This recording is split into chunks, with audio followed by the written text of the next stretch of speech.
Hello बच्चों। देखो बेटा, हमने लास्ट क्लास में बहुत ही इंपॉर्टेंट टॉपिक किया कि why moon does not twinkle. आज के टॉपिक में हमने स्कैटरिंग से रिलेटेड कुछ चीज़ें करनी है। उसमें हमारा एक मेन क्वेश्चन है कि वाई स्काई अपीयर्स ब्लू। आप अगर अभी देखोगे आसमान में तो आपको स्काई ब्लूइश सा नज़र आ रहा होगा। अब क्वेश्चन यही है कि जो स्काई है वो ब्लू नज़र क्यों आता है। तो इसको समझाने के लिए मुझे कुछ बैकग्राउंड आपको याद दिलानी पड़ेगी। आपको याद है आपने नाइन्थ में एक टॉपिक पढ़ा था, उस टॉपिक का नाम था टिंडल इफेक्ट। याद आया? तो यहाँ से हम शुरू करते हैं। देखो, तो आपने नाइन्थ में एक टॉपिक पढ़ा है, नाइन्थ क्लास में इस टॉपिक का नाम था टिंडल इफेक्ट। अब मैं आपको शॉर्ट में फटाफट रिवाइज करवा देता हूँ टिंडल इफेक्ट क्या होता है। देखो, हमने ना नाइन्थ क्लास में ट्रू सॉल्यूशन, सस्पेंशन, कोलॉइड पढ़ा था। तो कोलॉइड में टिंडल इफेक्ट ऑब्जर्व होता है। तो सपोज करते हैं एक कंटेनर है आपके पास, ट्रांसपेरेंट कंटेनर। ये इस कंटेनर के अंदर जो लिक्विड है ये आपका लेटस से क्लोइडल सॉल्यूशन है। दिस इज योर क्लोइडल सॉल्यूशन या क्लोइड है। ठीक है, क्लोइडल सॉल्यूशन बोल दीजिए या ये क्लोइड है। जब वाइट लाइट, ये मान लेते हैं टॉर्च है, थोड़ी डायग्राम अच्छी बन गई, ये थोड़ी और अच्छी बना देते हैं। ये मान लेते हैं ये हमारी टॉर्च है। तो टॉर्च से जब लाइट इसमें से पास होएगी, टॉर्च की लाइट जब यहाँ से पास होएगी कोलॉइडल सॉल्यूशन से, तो आपको टेंथ में नाइन्थ में बताया गया था कि जो ये कोलॉइडल पार्टिकल्स हैं, ये कोलॉइडल पार्टिकल्स जो हैं लाइट को स्कैटर कर देते हैं। दे स्कैटर, मैं इस तरह से दिखा देता हूँ। स्कैटर यानी लाइट टकरा के ना फैल जाती है। स्कैटरिंग का मतलब होता है फैलना। अब फैलने से क्या होगा कि जो लाइट का पाथ है ना वो विजिबल हो जाता है। जैसे ये पार्टिकल्स हैं क्लोइडल पार्टिकल्स, तो क्लोइडल पार्टिकल्स जो हैं लाइट को स्कैटर कर देते हैं। स्कैटर करने से क्या होता है कि जो लाइट का पाथ है बेटा ये विजिबल हो जाता है और हमें दिखता है विजिबल। जैसे लेजर लाइट है, जब आप लेजर लाइट चलाते हो तो आपको पूरा उसका पाथ नजर आता है ना, ऐसे ऐसे जा रही है लेजर लाइट। इसी तरीके से शादियों में भी लेजर लाइट चल रही होती है तो पूरा उसका नजर आता है कि वो किधर को जा रही है, पूरी एक बीम नजर आती है। एक और एग्जांपल बताता हूँ। जैसे मान लो आप सर्दियों में अपने घर में बैठे हो और एक खिड़की से हल्की सी लाइट आ रही है अंदर। खिड़की से, विंडो है, विंडो से लाइट रेज अंदर नजर आ रही है, एकदम अंदर आपके घर के अंदर आ रही हैं। तो जब आप इस लाइट रे के अंदर देखोगे ना तो आपको पार्टिकल्स हिलते हुए नजर आते हैं। ये हिलते हुए नजर आते हैं। तो ये भी काइंड ऑफ टिंडल इफेक्ट ही है कि उसका पाथ विजिबल हो रहा है, उसके अंदर आपको पार्टिकल्स नजर आ रहे हैं। बोलो, ऐसा कोई ऑब्जर्वेशन किया है कि विंडो से जब लाइट हल्की सी नजर आ रही हो और आप उस यस लाइट के अंदर देखो तो यस पार्टिकल्स सर। हिलते हिलते नजर आते हैं। तो ये जो पार्टिकल हिल रहे हैं इसे तो ब्राउनियन मूवमेंट कहते हैं, बट जो ये आपको पाथ विजिबल हो रहा है ना इसे हम कहते हैं टिंडल इफेक्ट। तो अगर हम मोटा मोटा बोलें कि टिंडल इफेक्ट क्या है, तो टिंडल इफेक्ट है कि जब लाइट कोलॉइडल सॉल्यूशन से पास होती है तो स्कैटरिंग हो जाती है। स्कैटरिंग होता है कि पार्टिकल से टकरा के फैल जाना। जैसे मैंने ये डायग्राम बनाई है, ये स्कैटरिंग है और जो पाथ है वो विजिबल हो जाता है। ऐसा ही होता है जब व्हाइट लाइट हमारे एटमॉस्फेयर में एंटर करती है तो हमारे एटमॉस्फेयर के जो डस्ट पार्टिकल्स हैं या जो बहुत ही फाइन पार्टिकल्स हैं वो स्कैटर करते हैं। अभी मैं आऊंगा वहां तक, उससे पहले हमने टिंडल इफेक्ट को रिवाइज कर लिया। अब देखो, it is also observe when sunlight passes through a canopy of dense forest. जहाँ पे बहुत ज्यादा फॉरेस्ट हो तो उसके ऊपर से, मतलब जो उसके ब्रांचेस के अंदर से लाइट आ रही है तो कैनोपी नाम दे देते हैं। उसके ऊपर से जब लाइट नजर आएगी ना तो बिल्कुल ऐसा ही इफेक्ट नजर आएगा जैसे मैंने विंडो से बताया आपको कि विंडो से एक लाइट नजर आ रही है, उसमें आपके पार्टिकल्स हिलते हुए नजर आते हैं। तो ये टिंडल इफेक्ट है। तो मोटा मोटा टिंडल इफेक्ट क्या होता है कि when white light passes through the colloidal solution, the path of the light becomes visible because it is scattered by the colloidal particles। अब ये स्कैटरिंग क्या होती है इसको समझो। देखो क्या होता है स्कैटरिंग। मान लो ये आपका कोलॉइडल पार्टिकल है, ठीक है, डस्ट पार्टिकल है, कोलॉइडल पार्टिकल है। जो हमारे एटमॉस्फेयर में डस्ट पार्टिकल होते हैं वो सारे कोलॉइडल रेंज में होते हैं। इनका जो साइज रेंज है ट्रू सॉल्यूशन और सस्पेंशन के बीच में होता है, यानी 1 नैनोमीटर से 1000 नैनोमीटर के बीच में। अब क्या होता है जब व्हाइट लाइट इन पार्टिकल से टकराती है तो टकरा के ना फैल जाती है। इस फैलने को कहते हैं स्कैटरिंग ऑफ लाइट। जैसे मान लो आपने ना आपके पास वाटर पाइप है, उस पाइप को आप उस पानी को ना पत्थर पे टकराओ तो पत्थर पे टकराने के बाद ऐसे स्प्रेड हो जाती है ना वो पानी के बौछारें। तो वैसे ही हो गया कि आपने लाइट को पार्टिकल पे स्ट्राइक करवाया, तो क्लोइडल पार्टिकल से लाइट टकराने के बाद अलग अलग डायरेक्शंस में जाएगी। बस इस अलग अलग डायरेक्शन में जाने को हम नाम दे देते हैं स्कैटरिंग, और इसी से हमें उस क्वेश्चन का आंसर मिलेगा कि वाई स्काई अपीयर्स ब्लू। तो आई होप आपको अब समझ में आ गया कि स्कैटरिंग ऑफ लाइट का मतलब क्या है। देखो एक बार फिर से, जब लाइट कोलॉइडल पार्टिकल से टकराती है तो टकराने के बाद फैल जाती है, इस तरह से स्प्रेड हो जाती है, फैल जाती है। इस फैलावट को क्या नाम दिया जाता है? Scattering, scattering of light. तो बस ये कंसेप्ट याद रखना कि why sky appears blue, why sun appears red at morning and evening time, ये सारे इन्हीं क्वेश्चन के, इन्हीं कंसेप्ट के बेस पे ये बैठे हुए हैं, ये सारे कंसेप्ट। चलो अब हम अपने मेन क्वेश्चन पे आते हैं कि वाई स्काई अपीयर्स ब्लू। लो जी, अब हम आते हैं यहाँ पे वाई स्काई अपीयर्स ब्लू। अब वाई स्काई अपीयर्स ब्लू को करने से पहले एक दो चीजें हैं, वो भी आप सीख लीजिए। क्या है चीजें? The colour of scattered light depends on the size of scattering particle. मतलब कि आपका जो पार्टिकल है, जो ये मैंने आपको डायग्राम दिखाई ये वाली, इस पार्टिकल का साइज छोटा, बहुत छोटा और बड़ा भी हो सकता है।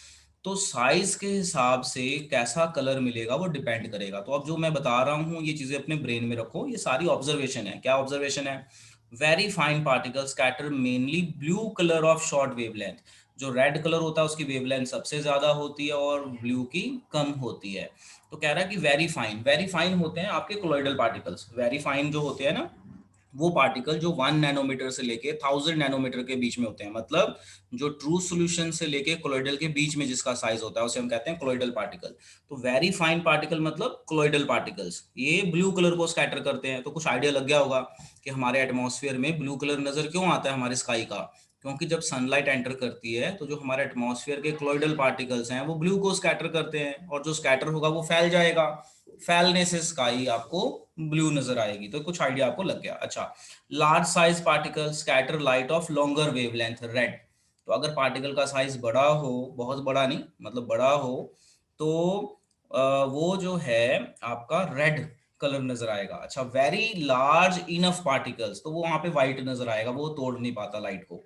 तो very fine particles blue colour को स्कैटर करता है। थोड़े बड़े हों तो रेड को कर देंगे, और बहुत ही बड़े हों तो कुछ नहीं करते, व्हाइट की व्हाइट लाइट ही रह जाती है। उसकी स्कैटरिंग होगी भी तो आपको कुछ खास उसमें कलर नहीं दिखेंगे, आपको व्हाइट का व्हाइट ही दिखने वाला। तो ये दो पॉइंट तो चलो छोड़ दो, ये वाला पॉइंट बहुत इंपॉर्टेंट है। यहां से हमारा आंसर आने वाला है कि वाई स्काई अपीयर्स ब्लू। लो जी, अब हम पढ़ते हैं वाई स्काई अपीयर्स ब्लू। देखो क्वेश्चन है, why is the colour of sky appears blue. तो इसकी थ्योरी पढ़ाने से पहले एक डायग्राम दिखाता हूँ। ये रही एक डायग्राम, देखो जरा ध्यान से। अब आप ध्यान से देखिए, ये है हमारे पास स्पेस जहां से हमें लाइट आती है। ये है स्पेस जहां से लाइट आएगी, वैक्यूम। ये जो आपको ब्लू सा दिख रहा है ये है हमारा एटमॉस्फेयर, ये है हमारा एटमॉस्फेयर, और ये है हमारी अर्थ। ठीक है, ये हमारी हो गई अर्थ। मिड डे वाला कंसेप्ट, वो मिड डे वगैरह को छोड़ दो, हमें यहाँ पे सीखना है कि वाई स्काई अपीयर्स ब्लू। अब देखो जरा यहाँ पे क्या होता है। सनलाइट, जैसे ही व्हाइट लाइट सन की हमारे एटमॉस्फेयर में एंटर करेगी, ये जो ब्लू वाला पोर्शन है ये एटमॉस्फेयर है, तो हमारे एटमॉस्फेयर के जो क्लोइडल पार्टिकल्स हैं, क्लोइडल डस्ट पार्टिकल्स, क्लोइडल पार्टिकल्स बोल दीजिए, पार्टिकल्स, और हम इसे कहते हैं very fine particles. Very fine particles यानी बहुत छोटे कण, डस्ट के कण, पार्टिकल है ना, बहुत सारी डस्ट है, पार्टिकल्स। तो पार्टिकल्स मतलब आपके डस्ट ही होंगे जो हमारे एटमॉस्फेयर में होते हैं। तो देखो अब जरा ध्यान से सुनना, when white light from sun enters our atmosphere contain colloidal particles or very fine particles. These particles scatter blue color of white light mainly, यानी शॉर्ट वेवलेंथ को स्कैटर करती है, स्कैटर ब्लू कलर। तो जब वो स्कैटर करेगा blue colour, तो blue colour पूरे स्काई में फैल जाएगा, पूरे स्काई में फैल जाएगा। तो जब आप अपनी नजर से देखोगे ऊपर, तो आपको आपका आसमान पूरे का पूरा ब्लू नजर आएगा। बस ये रीजन है कि why our sky appears blue. तो आंसर एक बार दोबारा सुनिए, बहुत ही आसान है, फिर वहां से रीड करके सुनाऊंगा, पहले सुन लो एक बार ध्यान से, फिर प्रभजोत से आंसर पूछेंगे। देखो एक बार ध्यान से सुनना मैं क्या बता रहा हूँ। इस डायग्राम को देख के अपने ब्रेन में बना बैठा लो, कॉपी में ड्रॉ नहीं करना, कॉपी में सिर्फ थ्योरी लिखनी है। देखो क्या आंसर आएगा। When white light from sun enters our atmosphere fine particles of atmosphere scatter blue color of white light mainly, which spread all around the sky. Hence, color of sky appears blue. और एक चीज याद रखना, अगर हमारी आंखों से blue colour टकराएगा ना, देखो ब्लू कलर है ऊपर, तो हमारी आंखों से ब्लू कलर टकराएगा तो हमें ब्लू नजर आएगा। अगर आपकी आंखों से रेड कलर टकराएगा तो रेड नजर आएगा। तो मैं ये बता रहा हूँ कि हमें कौन सा कलर नजर आता है, जो कलर हमारी आंखों से टकराता है। एडिशनल इन्फॉर्मेशन अब देखो, एक बार दोबारा बताता हूँ।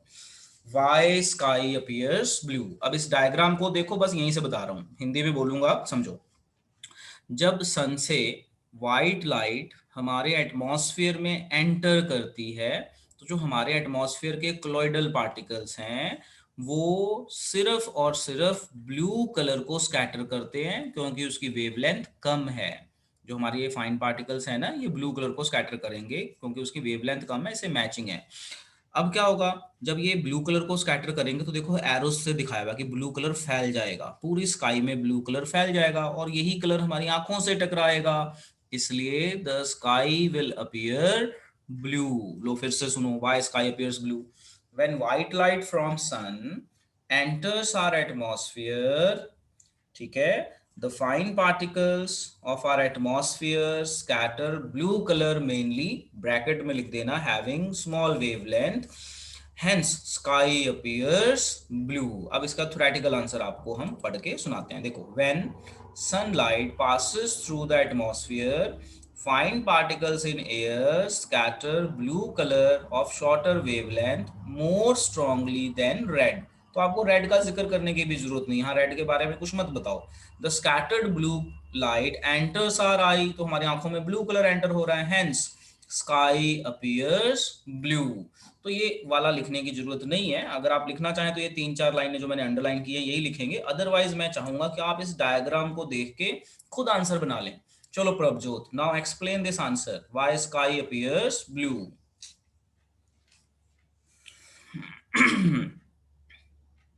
Sir, when the white light of the sun enters our atmosphere, the fine particles in the atmosphere split the blue light, split नहीं having बेटा, shorter स्कैटर। wavelength. हाँ, स्कैटर वर्ड यूज करना बेटा, Scatter स्कैटर। हाँ, scatter blue colour of smaller wavelength mainly, hence.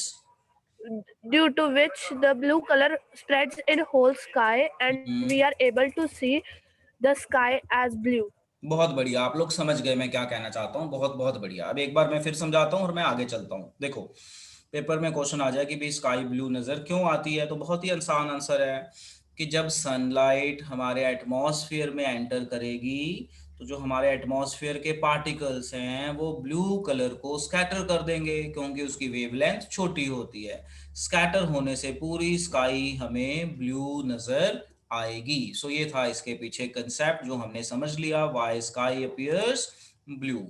अब यहाँ पे एक क्वेश्चन और है, if the earth had no atmosphere, मान लो ये एटमॉस्फेयर ना होता, ये जो हमने एटमॉस्फेयर बनाया ये ना होता, अगर ये एटमॉस्फेयर ना हो तो पार्टिकल भी नहीं होंगे।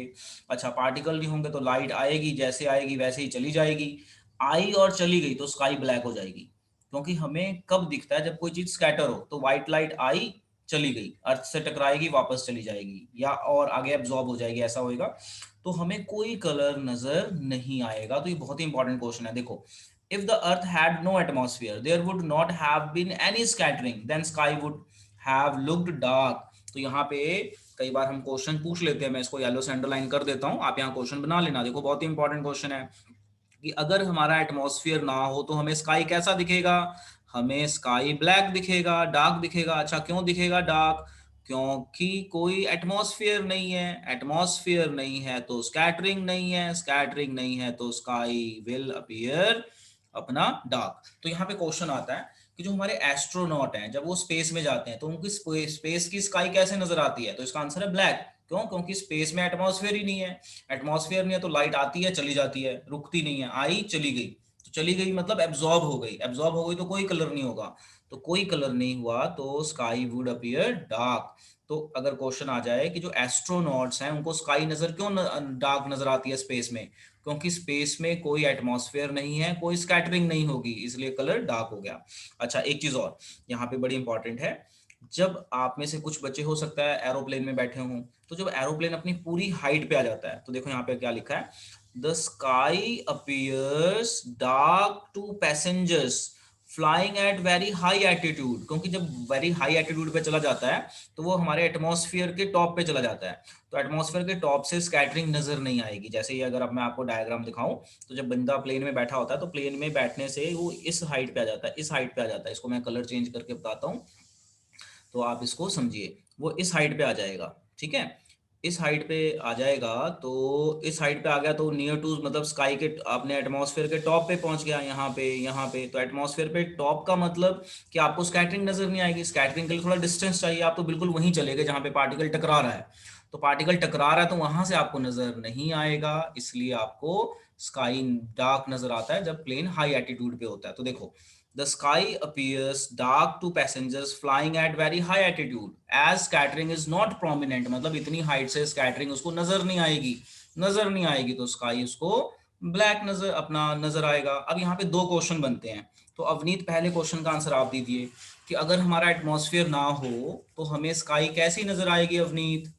अगर हमारा एटमॉस्फेयर ना हो तो स्काई कैसी नजर आएगी? हाँ बेटा बोलो। There would be no scattering and the sky would have looked dark. Very good, बहुत बढ़िया। प्रभजोत नेक्स्ट क्वेश्चन का आंसर आप दो कि जब हम प्लेन में बैठे होते हैं और प्लेन पूरी हाइट ले लेता है, मैक्सिमम हाइट जितनी लेनी है, तो हमें स्काई मतलब ब्लू नजर नहीं आता, क्यों?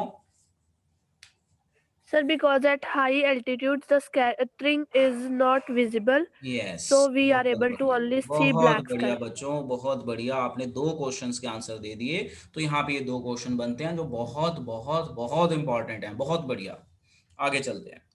लो जी, अब आता है क्वेश्चन हमारा, colour of sunrise and suns, colour of sun, colour of sunrise and sunset, मतलब जब सन निकल रहा हो और जब सन डूब रहा हो, इस टाइम पे हमारे सन का कलर क्या होगा? देखो स्काई तो ब्लू नजर होएगी, बट हमारे सन का कलर क्या होगा? अब मैं ये समझाता हूँ, समझो। मान लेते हैं ये जो गोला बनाया है मैंने, ये गोला है अर्थ। प्रभजोत अब मैं कुछ पूछूंगा बताना, और मैंने एक टेंजेंट ड्रॉ कर दी इसके सरफेस को टच करके जाते हुए। क्या नाम देते हैं इस टेंजेंट का बच्चों? क्या नाम दिया था इस टेंजेंट का हमने? Horizon. Horizon, horizon. Horizon, yes, horizon, horizon बोल दो, होराइजन बोल दो, pronunciation does not matter. Science वालों को कंसेप्ट आना चाहिए। अब देखो, ये मान लो ये सनराइज का टाइम है, सनराइज, और यहाँ पे टाइम है सनसेट। अब देखो, जब सनराइज होगी तो जो हमारा सन है वो यहाँ होगा, सनराइज के टाइम पे सन यहाँ होगा, और सनसेट के टाइम पे सन यहाँ होगा, यही होगा ना? बोलो यस और नो, बोलो बच्चों। Sunrise, Yes, sir. Sunrise morning में यहाँ, सनसेट यहाँ, और ये है हमारा एटमॉस्फेयर। ऐसे बना देते हैं, दो तीन लाइनें लगा देते हैं, ये है हमारा एटमॉस्फेयर, ऐसे दो तीन लाइनें लगा दी बताने के लिए हमारा एटमॉस्फेयर है। अब क्या होगा जब सन होराइजन के, देखो मॉर्निंग टाइम में, सनराइज के टाइम पे और सनसेट के टाइम पे जो सन है वो होराइजन के पास होता है, और होराइजन के पास जो पार्टिकल डेंसिटी वो ज्यादा होती है, जो हमारी फाइन पार्टिकल डेंसिटी है ना वो ज्यादा होती है, ड्यू टू ग्रेविटी बोल दो या ड्यू टू सम रीजंस बोल दो, और ये डिस्टेंस भी ज्यादा होता है, याद रखना ये डिस्टेंस भी ज्यादा होता है। तो जब सन रेज हमारे एटमॉस्फेयर में एंटर करेंगी, जब यहाँ से सन रेज हमारे एटमॉस्फेयर में एंटर करेंगी, तो जो हमारे फाइन पार्टिकल्स हैं वो ब्लू कलर को स्कैटर कर देंगी, रेड को नहीं स्कैटर कर पाएंगी। देखो मैंने क्या बोला, ब्लू कलर स्कैटर हो जाएगा, जो सन से रेड कलर आ रहा है व्हाइट में, इसकी नो स्कैटरिंग, यानी नो स्कैटरिंग। तो अगर रेड कलर की स्कैटरिंग नहीं हुई तो ये रेड कलर हमारी आंखों से टकराएगा, और हमें सन कैसा नजर आएगा? सन हमें रेड नजर आएगा। याद रखना मैंने क्या बताया, ध्यान से समझना। देखो स्काई तो हमें ब्लू नजर आएगा, हम स्काई की बात ही नहीं कर रहे, हम बात कर रहे हैं सन कैसा नजर आएगा या सन की सराउंडिंग कैसे नजर आएगी। तो हम ये बोलेंगे कि मॉर्निंग टाइम पे और इवनिंग टाइम पे, सनसेट के टाइम पे सन जो है होराइजन के पास होता है, और होराइजन का डिस्टेंस ज्यादा होता है, तो जब सनलाइट एटमॉस्फेयर में एंटर करती है तो रेड कलर को छोड़ के बाकी कलर की स्कैटरिंग हो जाती है, यानी ब्लू कलर की मेनली। तो स्काई तो ब्लू नजर आता है, बट रेड कलर वैसे का वैसे ही नजर आता है, तो रेड कलर ही सीधा निकलता है और हमारी आंखों में टकराता है। तो हमें सन का कलर रेड नजर आता है, बट स्काई का कलर हमें ब्लू ही नजर आएगा, क्योंकि वो स्कैटर हो गया, वो फैल गया। रेड फैला नहीं, तो सन से ही आ रहा था ये कलर, तो हमें सन जो है रेड नजर आता है। फिर से सुनिए बेटा, बहुत ही इंपॉर्टेंट कंसेप्ट है। At morning time and evening time sun is near the horizon. ठीक है, तो when sunlight enters the atmosphere red colour undergo no scattering, red colour undergo no scattering, hence this colour strikes to our eye and sun appears red. बहुत ही interesting है, बहुत ही interesting. लो मैं यहां से पढ़ता हूं, जरा समझो। While sunset and sunrise, the color of sun and its surrounding appears red, यानी sun और sun के आसपास का, बाकी स्काई नहीं, स्काई तो ब्लू ही नजर आएगा। During sunset and sunrise, sun is near the horizon। देखो ये है main answer. During sunset and sunrise, ऐसे कर लेते हैं, sunrise, the sun is near the horizon and therefore sunlight has to travel larger distance। मैंने बताया ना ये डिस्टेंस ज्यादा होता है, ये वाला जो ये वाला डिस्टेंस है, ये वाला डिस्टेंस ज्यादा होता है, और पार्टिकल डेंसिटी भी, ये जो मैंने बनाया है पार्टिकल डेंसिटी भी ज्यादा होती है। Due to this most of the blue light of shorter wavelength scattered. इस कारण क्या होता है, ब्लू कलर तो स्कैटर हो जाता है, जिससे स्काई नजर हमें ब्लू नजर आती है, बट जो रेड कलर है ना, particles, the light of longer wavelength that is red colour reaches our eye, क्योंकि जो रेड कलर है उसकी स्कैटरिंग नहीं होएगी, and this is why sun appears red in colour. तो मैंने डायग्राम बना के, एक फ्लो चार्ट बना के समझा दिया। लिखना सिर्फ ये 3-4 लाइनें, अब एक बार सुन लो ध्यान से, कोई डायग्राम आपको बनाने की जरूरत नहीं है, आप सिंपल लिखना। एट सनराइज, जैसे उन्होंने सनसेट और सनराइज पूछा है ना, तो दोनों को बताने की जरूरत नहीं है, एक बता दो दूसरा अंडरस्टूड है। At sunrise and sunset sun is near the horizon and the distance of sun from the earth is large and particle density is also large near the horizon. When sunlight enters the atmosphere all the colors get scattered except red। अब red से यहां से, तो red की scattering नहीं हुई, तो red हमारी आंखों से टकरा जाएगा और सन रेड नजर आएगा। स्काई तो ब्लू नजर आएगी क्योंकि स्कैटर हो गया वो कलर, फैल गया, तो फैल गया तो स्काई आपकी ब्लू नजर आएगी, बट सन रेड नजर आएगा। लो एक बार फिर से। At morning time, sun is near the horizon, where the distance of sun is more. When sunlight enters the atmosphere, all the colors of white light get scattered except red. So red strikes our eye and sun appears red at morning and evening time. Chalo, Avneet, please say answer in your own words. During sunset the horizon and therefore the sun, there is a larger distance between the sunlight and the earth. Blue color is mostly scattered by the particles, but red color is not scattered and reaches our eye. That is why sun appears. हाँ जी, बहुत बढ़िया। एक बार मैं दोबारा बताता हूँ, सुन लीजिए। बहुत बढ़िया, आई एम वेरी हैप्पी, आप लोग बहुत फटाफट आंसर दे रहे हैं। लो जी सुनिए। मॉर्निंग टाइम पे सन होराइजन के पास होता है और सन का डिस्टेंस अर्थ से ज्यादा होता है। जब सनलाइट एटमॉस्फेयर में एंटर करती है तो सारे कलर स्कैटर हो जाते हैं रेड को छोड़ के, तो जो छोड़ दिया वो हमारी आंखों से टकराएगा, वही कलर हमें सन का नजर आता है। तो बस ये 3-4 लाइनें हैं जो आप बड़े आराम से लिख सकते हैं। वेरी वेरी इंटरेस्टिंग, बहुत बढ़िया। चलो आगे चलते हैं। अब देखो एक चीज और, अगर आप दोपहर के टाइम देखो ना स्काई का कलर, तो आपको व्हाइट भी नजर आता है बीच बीच में, मतलब व्हाइटिश सा नजर आता है कि at noon sun appears white. अब ये बड़ा इंपॉर्टेंट क्वेश्चन है, देखो क्या होता है। नून टाइम पे जो सन है वो बिल्कुल हमारे यहाँ ऊपर होता है, और ये वाला डिस्टेंस और ये वाला डिस्टेंस आप देखोगे ना, ये होराइजन वाला डिस्टेंस और ऊपर वाला डिस्टेंस ओवरहेड, ये डिस्टेंस होता है कम। तो जब डिस्टेंस कम हो ना तो स्कैटरिंग प्रॉपर हो नहीं पाती, तो स्कैटरिंग होगी नहीं तो व्हाइट नजर आएगा। इसलिए नून टाइम पे सन जो है, जो हमारी स्काई है, वो कैसी नजर आती है, व्हाइट, व्हाइट नजर आएगी। ठीक है, लो देखो।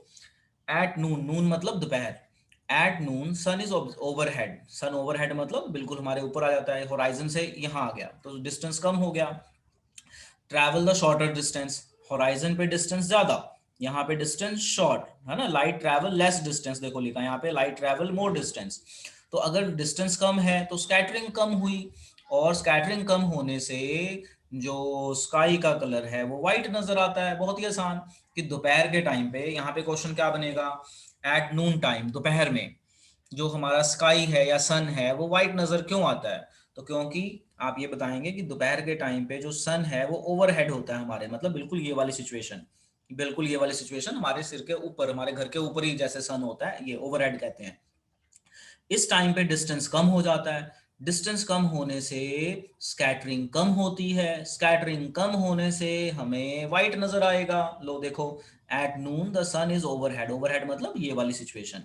सन वुड ट्रेवल शॉर्ट डिस्टेंस, देखो मैंने मेन लाइनें अंडर की हैं, ठीक है, अंडरलाइन की हुई हैं, relative through the atmosphere, hence noon the sun appears white as only little of blue and violet colours are scattered. तो बहुत ही सिंपल है, ये जो मैंने येलो से हाईलाइट किया हुआ है, यहाँ से आंसर बनाओगे कि at noon time sun is overhead, जो सन है उसकी पोजीशन जो है ओवरहेड हो जाती है, sun is overhead at noon time.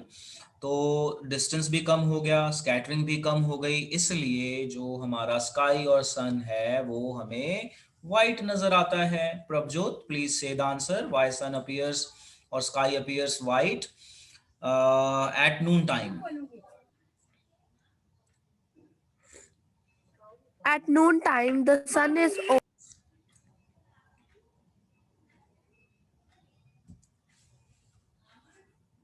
At noon time, the sun is overhead, due to which the light travels the shorter distance and scattering is less. So,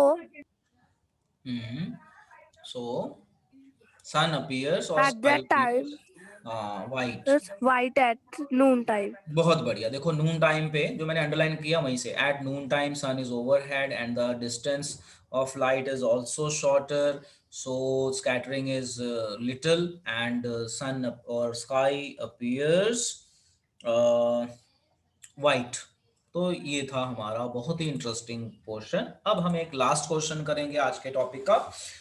topic है why the danger signals और sign is made of red colour. बहुत ही important है, बहुत ही important. देखो आपने देखा होगा जितनी भी हमारी ट्रैफिक लाइट्स हैं, जैसे ये मान लीजिए ट्रैफिक लाइट है, ये ट्रैफिक लाइट, तो इसमें आप बहुत दूर हो, लेटर से आप हो यहाँ से लेटर से 3 किलोमीटर अवे, तो 3 किलोमीटर अवे बहुत दूर होता है। तो अगर इसका रेड कलर होगा ना, रेड सिग्नल, ये रेड वाला जो आपका रेड वाला है वो आपको दूर से ही नजर आ जाता है, ठीक है, ग्रीन और येलो नजर नहीं आएगा। जैसे ये आपका येलो हो जाएगा, येलो और ग्रीन, आपको ये आपके ट्रैफिक लाइट है, ग्रीन का भी कलर कर दूं मैं, ये ग्रीन है। अब यहाँ पे बड़ा इंटरेस्टिंग क्वेश्चन है कि जो हमारा रेड कलर है हम उसको एज अ डेंजर सिग्नल क्यों यूज करते हैं, why we use it as danger signal, क्यों? क्योंकि जो रेड है ना, इन दोनों को छोड़ दो, इन दोनों को छोड़ दो, जो हमारा रेड कलर है, इसको मैं रेड से ही बनाता हूँ, जो हमारा रेड कलर है इसकी वेवलेंथ होती है ज्यादा, समझना ध्यान से, जो रेड कलर है इसकी वेवलेंथ होती है बहुत ज्यादा, मैक्सिमम, मोर। अब वेवलेंथ ज्यादा होने के कारण जो हमारे पार्टिकल्स हैं, आप मान लो आप यहाँ पे हो, इतनी दूर हो, आप लेटर से स्कूटर चला रहे हो, है ना, थोड़ी मेरी डायग्राम बहुत अच्छी है, या साइकिल चला रहे हो, वट जो भी आप चला रहे हो, तो आपको रेड कलर ना दूर से ही नजर आ जाएगा, 3-4 किलोमीटर पहले रेड लाइट, बाकी ये कलर नजर नहीं आएंगे, यहाँ जहां मैंने क्रॉस मारा ये नजर नहीं आएंगे, रेड नजर आता है। क्यों? क्योंकि रेड की वेवलेंथ ज्यादा होती है, ज्यादा होने के कारण इसकी स्कैटरिंग नहीं होती, वेवलेंथ ज्यादा होती है, and no scattering, and no scattering. तो अगर स्कैटरिंग ही नहीं होगी तो ये दूर तक जाएगा कलर, तो जब ये कलर दूर तक जाएगा तो आपको दूर से ही नजर आ जाएगा और आपको पता चल जाएगा भाई ये डेंजर है, या इसीलिए रेड लाइट दूर से नजर आ जाती है, और जो जो डेंजर सिग्नल्स होते हैं वो भी रेड से ही बनाए जाते हैं ताकि वो हमें दूर से ही नजर आ जाएं। सो लो जी, अब इसका आंसर हम पढ़ते हैं और समझते हैं। तो क्वेश्चन है कि why danger signals are red in colour. Answer है because because the red color has long wavelength, and because of long wavelength they undergo no scattering, hence they appear in same color from a distance and they are used as danger signals। लो जी, अब आप फिर से देखिए, फिर से समझिए। देखिए, why the danger signals or sign is made of red color? Very easy. The red color is always used for danger signal because as red color is having longer wavelength, देखो मैंने यहाँ लिखा wavelength more होती है, more मतलब long, longer wavelength, and is least scattered, मतलब no scattering कह सकते हो। तो अगर वो scatter नहीं हो रहा तो दूर से ही नजर आ जाएगा, can be seen from a very long distance, hence they are used as a danger signal. अब मैं हिंदी में बोल रहा हूँ, सुनो जरा ध्यान से, कि जो हमारे डेंजर सिग्नल हैं वो रेड पेंट क्यों किए जाते हैं, क्यों वो रेड में होते हैं? क्योंकि जो रेड कलर है इसकी वेवलेंथ लॉन्ग होती है, ज्यादा होती है वेवलेंथ। वेवलेंथ ज्यादा होने के कारण इसकी स्कैटरिंग नहीं होती, स्कैटरिंग ना होने के कारण ये दूर से ही दिख जाता है, और इसीलिए हम इसे डेंजर सिग्नल के तौर पे यूज करते हैं। Okay Avneet, now you explain why danger signals are red in color.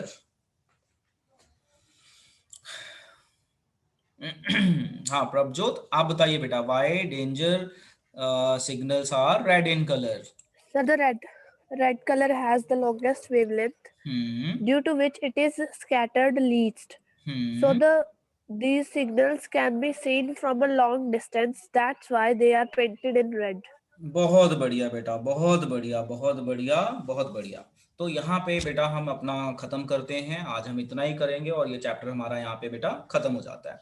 तो अब आप लोगों ने बच्चों क्या करना है, खूब प्रैक्टिस करनी है और अच्छे से ये याद करना है। एक बार मैं लास्ट टाइम बता देता हूँ, why danger signals are red in colour. क्योंकि जो रेड कलर होता है उसकी वेवलेंथ लॉन्गेस्ट होती है, उसकी स्कैटरिंग नहीं होती, स्कैटरिंग नहीं होने के कारण वो हमें दूर से ही दिख जाएगा, इसलिए हम इसे रेड कलर को हम डेंजर सिग्नल के तौर पे यूज करते हैं। सो आज के लेक्चर में इतना ही। अब आप बेटा खूब प्रैक्टिस कीजिए और याद कीजिए।